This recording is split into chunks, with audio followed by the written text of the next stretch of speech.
O cientista, ele é um cara curioso e novidadeiro. Curioso porque ele sempre quer saber das coisas.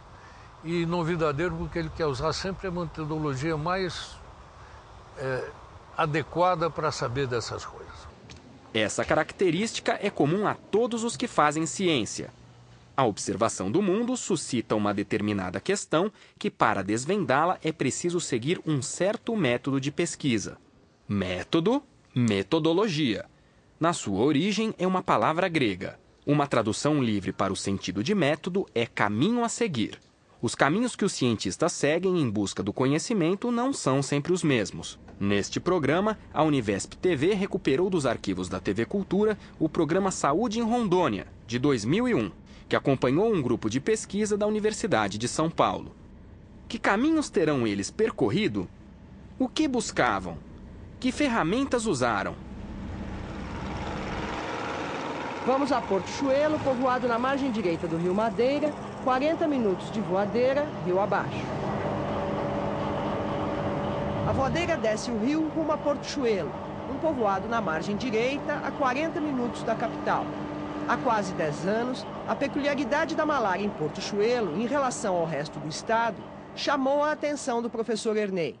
Em 98 e 99, sob orientação dele, Fabiana conduziu um estudo com os moradores que confirmou observações preliminares e fará parte da tese de doutorado que ela prepara. Mas não preciso me antecipar. A proa da voadeira aponta a simpática Porto Chuelo. Hora de desembarcar.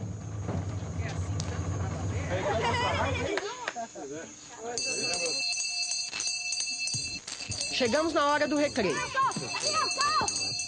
Uma das pulgas que a malária desta vila pôs atrás da orelha dos pesquisadores foi o fato de a doença acontecer aqui mais entre as crianças do que entre os adultos. Uma discrepância em relação a outros lugares de Rondônia, que foi o estado campeão da malária no Brasil no final dos anos 80 e começo dos 90. E aí nós começamos a descobrir, para nossa surpresa, que tinha vários indivíduos que tinham o parasita no sangue, mas não tinham sintomas. Inclusive um garotinho que estava jogando bola. Nós pegamos ele do campo, ele está cheio de parasita no sangue. Bom, isso nos lembrou do modelo africano. Quer dizer, na África você tem o sujeito sem sintomas, mas permanentemente infectado. Então isso foi vamos dizer assim, foi uma discrepância do padrão que existia. Padrão. Isso era absolutamente inusitado. Inclusive não se sabia que existia isso no Brasil. Porque o que se pensava então era que toda vez que alguém tem parasita tem sintoma de malária. Esse era o dogma. Aí está a questão que a então doutoranda Fabiana Alves buscava responder. Se pessoas que tinham malária, mas não apresentavam sintomas, portanto assintomáticas, podiam transmitir a doença. O doutor Ernei Plesman de Camargo chefiou o projeto em Rondônia e orientou o trabalho de Fabiana. Esta discrepância, em contraste com o dogma, orientou o estudo que Fabiana conduziu há 3 anos. Os professores e ela decidiram que Fabiana combinaria 2 metodologias, o corte transversal e o corte longitudinal. Explico. Corte transversal, exame da maior parte possível da população no menor período de tempo possível. Colhe-se o sangue para buscar o parasita e examina-se cada morador para saber se tem sintomas. Por que tem que ser no menor espaço de tempo possível? Porque justamente quando você faz no menor espaço de tempo possível, você vai ter um indicador que é prevalência. Do universo de 180 pessoas, por exemplo, quantos estão infectados naquele momento, quantos estão infectados por uma espécie de plasmódio, quantos estão infectados por outros, quantos não tem nada. E você tem uma noção, mais ou menos, do momento. Corte longitudinal, acompanhamento dos examinados ao longo de um período de tempo. Como dona pesquisa foi bem tratada, retribuiu a dedicação e o engenho dos pesquisadores e deu lugar ao novo. Fabiana comprovou pela primeira vez, que existiam pessoas em Porto-Chuelo infectadas pela espécie de plasmódio mais comum na Amazônia, o Plasmodium vivax, e sem sintomas de malária. Esse é o pai. Esse é um dos assintomáticos que a gente acompanhou durante muito tempo. O que vai ser o seu doutorado?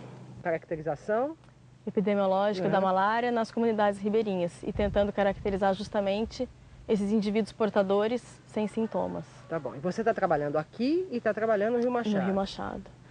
Na verdade, o Machado, ele foi foi uma continuidade do trabalho, porque a gente acreditava que esse perfil não era específico de Porto-Chuelo, mas isso tinha que ser verificado em outros lugares. Então, o que acontece? A malária da população ribeirinha é completamente diferente da malária de imigrantes. Migrantes é uma malária de adultos. Quer dizer, o adulto chegou, pega a malária. População ribeirinha, malária de criança. Você deve ter entrevistado o pessoal. Adulto não tem malária. Há 11 anos, 20 anos que eu tive a última malária. Por quê? Porque ele já ficou imune.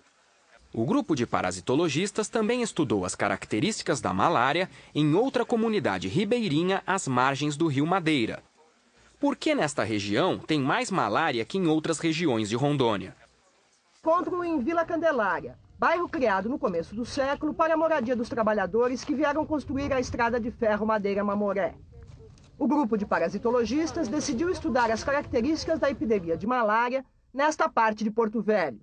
O professor Ildebrando vai falar sobre esse estudo.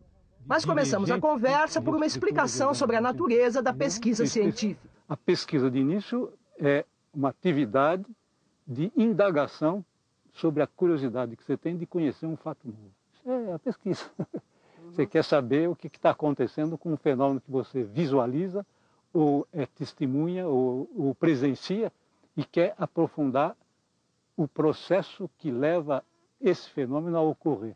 Então, aí, a partir dessa questão, você se transforma num pesquisador científico se você aprender as metodologias necessárias para responder às questões específicas que você está querendo perguntar. O pesquisador Luiz Ildebrando Pereira da Silva também orientou o doutorado de Fabiana. Morando em Rondônia, na época, dirigia o Centro de Pesquisas em Medicina Tropical, o CEPEM. Porque a biologia era uma ciência muito descritiva, muito pragmática, de só se descrever o que se via. Quer dizer, e a biologia molecular que se desenvolve a partir dos anos 50, aproximou um pouco a biologia das outras disciplinas científicas, como a física, da necessidade de você ter hipóteses. Quer dizer, através de uma observação que te cria uma questão, você tem obrigatoriamente que desenvolver a hipótese explicativa antes de ir para a verificação. Então, como é que é isso, esse jeito de pensar que o senhor acabou de descrever, como é que o senhor aplicaria aqui ao caso de Vila Candelária?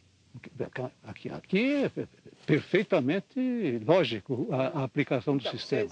Nós observamos que a prevalência de malária nessa região é particular. Certo? É diferente do geral. É particular em que sentido? A gente olha as estatísticas da FUNASA. Então, para uma população pequena, tem muito mais casos de malária nesse quarteirão aqui. Essa observação cria uma interrogação. Cria uma interrogação. No caso. Por que nessa região tem mais malária que em outras regiões?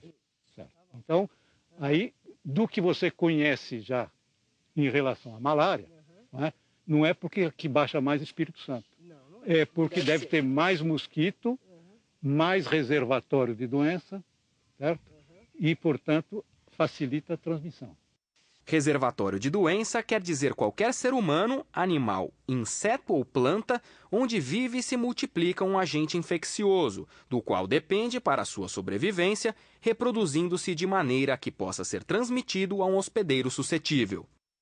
Mais reservatório de doença é uma hipótese. Por que vai ter mais reservatório de doença? Tem mais casos de malária. Bom, então, como tem mais casos de malária, tem mais jeito de mosquito. Isso é uma alternativa. A outra alternativa nos foi inspirada de uma observação que foi feita fora daqui, numa outra localidade que não é daqui, que é a localidade de Porto-Chuelo, em que se verificou que existe uma presença de pessoas assintomáticas, quer dizer, que na verdade têm a infecção malárica, mas não têm sintomas de malária. Uma outra hipótese é que existisse nessa região uma quantidade de pessoas mais assintomáticas do que em outras. Então essa é a hipótese. Essa é uma das hipóteses. A outra hipótese é mosquito particular, certo? Então, aí, para responder essas perguntas, você vai utilizar as metodologias de estudo de mosquitos. Então, você tem que fazer captura de mosquito, para saber se tem mais mosquito aqui que lá no outro lado. Pedi então para ver como é o jeito científico de capturar mosquitos. Esta escuridão é Vila Candelária à noite. A equipe de reportagem acompanha os pesquisadores Luiz Hermann, que é o capturador oficial de mosquitos, e Juan Salcedo. Não tem outro caminho para chegar à casa de seu José, o agricultor. Os caçadores se preparam.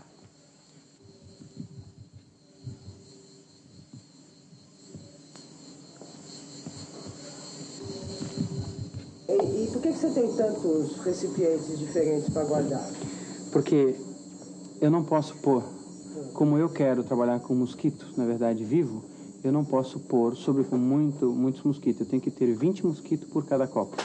Luiz Hermann é entomologista, quer dizer, um especialista em insetos. Juan é médico e foi dos primeiros pesquisadores a integrarem o grupo de pesquisa liderado pelos professores da USP. Veio aqui esta noite para nos ajudar a mostrar como se caça mosquito. Revela-se um eficiente capturador. É surpreendente o método, mas é o único que dá resultados quando se trata de insetos que gostam de gente, antropofílicos, como dizem os cientistas. Para quem estuda a transmissão da malária, é imprescindível estudar também os hábitos e o organismo do Anopheles darlingi, que carrega o parasita de um homem para outro homem. Fabiana, para caracterizar a malária entre as populações que estuda, precisou da ajuda de Luiz Hermann. Ele capturou mosquitos em Porto Chuelo e no Rio Machado e mostrou no laboratório que mosquito que pica assintomático também adquire o parasita. Sem o que, a hipótese de trabalho de Fabiana não seria verdadeira. Então, nós estudamos durante um ano, não terminamos ainda o ano, já estamos com uns 8, 9 meses, a densidade de mosquitos que atacam o homem através de metodologias que são bem, digamos, padronizadas. E isso vai trazer informação sobre essa hipótese de que o aumento da transmissão se deva ao fato de ter uma maior densidade de mosquito. Tá. Certo. Nós não observamos uma densidade de mosquitos particularmente elevada. Tá. Não, até agora. Não mais elevada que em regiões que têm menos malária, por exemplo. Então, nós temos que mostrar que é por causa dos assintomáticos que existe maior quantidade de malária. Então, nós temos que controlar os assintomáticos. Bom, será que funciona tratar os assintomáticos? Por acaso, nós tivemos essa experiência. Com a Fabiana, nós estávamos trabalhando numa população de Ji-Paraná. No Rio Machado. O Rio Machado. Tá. E aí fizemos o corte e fizemos o exame por PCR. E encontramos vários indivíduos com parasita e sem sintomas. Bom, só que daí não podíamos ficar lá. Tinha que ir embora, passamos uma semana, a Fabiana tinha que ir embora, não tem condições de subsistência lá. E aí surgiu um problema, vamos deixar esses indivíduos sem tratar, e não sabe o que pode acontecer e tal, resolvemos tratar todo mundo que tivesse parasita no sangue. Que é recomendado, é ético, não tem problema nenhum. E tratamos. Bom, depois passou um ano, coisa e tal. O que aconteceu? Nós estávamos comparando os resultados agora com a Fabiana. As populações ribeirinhas da região, que nós não tratamos, porque não sabíamos se eles tinham ou não, tiveram um pico muito grande de malária esse ano. Aquela população que nós tratamos todos, os assintomáticos, não teve praticamente malária esse ano. O que o Dr. Ernei disse sobre o cientista no começo do programa é de um encontro recente. O cientista, ele é um cara curioso e novidadeiro. Curioso de que ele sempre quer saber das coisas. E novidadeiro porque ele quer usar sempre a metodologia mais adequada para saber dessas coisas. Já em 2010, 9 anos depois da reportagem em Rondônia, a equipe da Univesp TV conversou com um pesquisador no Instituto de Ciências Biomédicas da USP. Assim como Luiz Hildebrando, Ernei formou-se em medicina na década de 50 e seguiu o caminho da parasitologia. Aquele era um trabalho pioneiro. Nós estávamos descobrindo a malária assintomática na população. Por acaso era ribeirinha, mas se aplica à população nativa da Amazônia. E o que aconteceu é que nós verificamos que o fenômeno é bastante geral. Ele é quase que universal nas regiões endêmicas de malária no Brasil. quer dizer, portanto, cobrindo toda a Amazônia Legal. E o que ele mostra, o que mostrou o trabalho claramente, é que as crianças expostas à malária, ao longo dos anos, desenvolvem algum tipo de resistência. Natureza imunológica, evidentemente, que acaba conferindo um certo grau de proteção. E às vezes uma proteção absoluta. Mas na maior parte dos casos, o adulto tem uma malária fugaz, assintomática e que não se diagnostica simplesmente. Você tratava só os doentes e os assintomáticos transmitiam o parasita para as outras pessoas. Então a doença se perpetuava, não havia nenhuma forma de combatê-la.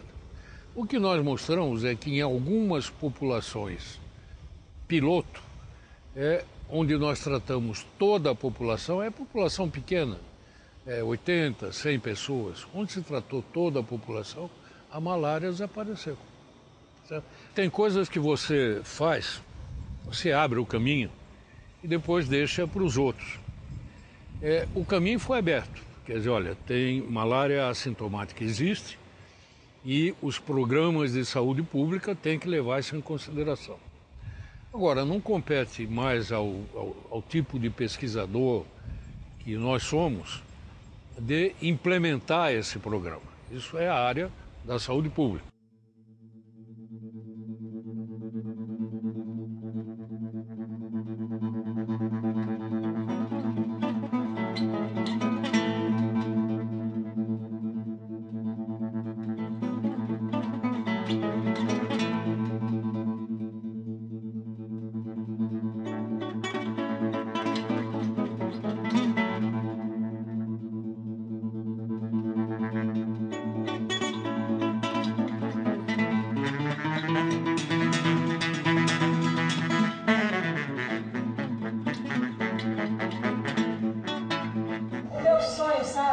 De ser uma enfermeira, né? Que a intervenção imediata é muito importante em termos... Está aprendendo a pesquisar? Muito, e muito. A pesquisa, ela tem caminhos infinitos para todos os lados.